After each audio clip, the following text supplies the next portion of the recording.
In the heart of a city that never sleeps, but always dreams, in shades of gray, the rain fell like a forgotten promise. It washed over the neon-slicked streets, blurring the line between salvation and sin. Inside my office, where the shadows clung to the corners like old regrets, a new case file lay on the desk.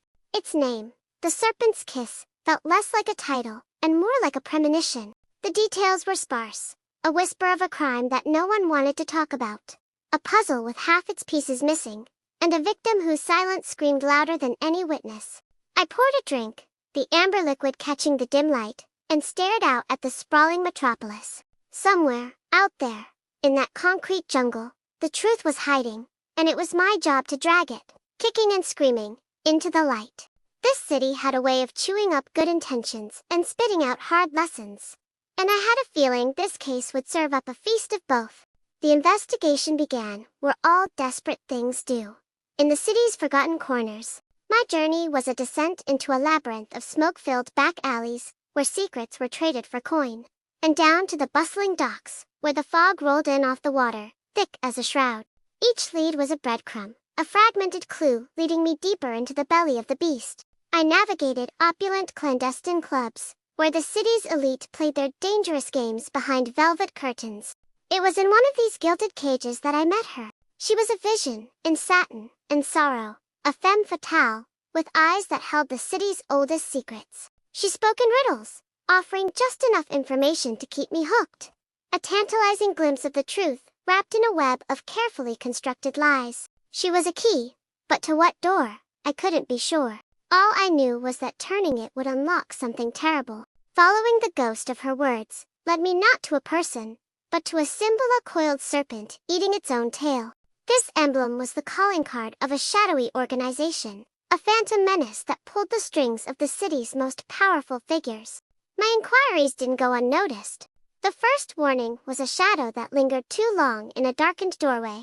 The second was the sudden, chilling silence in a crowded bar as I walked in. The confrontation came swiftly after, a tense encounter in a deserted warehouse by the river. They weren't thugs or hired muscle. They were something else, something more disciplined. Their threats delivered with the cold precision of a surgeon's scalpel.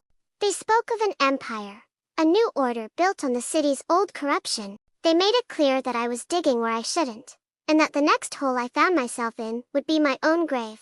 The threat only sharpened my resolve. I pieced together the fragments. The victim, the femme fatale's cryptic warnings, the serpent's sigil. It all pointed to a single, terrifying truth. The empire wasn't just a gang. It was a hidden society, a cabal of the city's wealthiest and most influential, manipulating events from behind a veil of secrecy.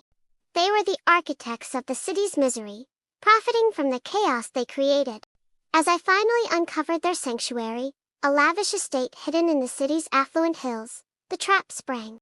Alarms blared, and the hunt was on. I was no longer the hunter, but the prey. A lone figure running through manicured gardens and opulent halls, the empire's hounds closing in. It was a perilous chase, a desperate flight for survival, against an enemy with limitless resources and no face. I managed to slip through their grasp by the skin of my teeth, melting back into the rain-soaked anonymity of the city's streets. I was free, but not safe. I had seen the face of the city's true ruler, and it was a hydra, with 1,000 heads. The shadow of the empire now loomed over everything, a pervasive and unseen force, controlling the heart of the metropolis. The case was closed, but the war had just begun. I returned to my office, the city lights twinkling below, like fallen stars. I knew then that some truths don't set you free. They just build a bigger cage. The rain had stopped, but in the silence that followed, I could still hear the serpent's whisper, a constant, chilling reminder of the darkness that lay at the city's corrupt core.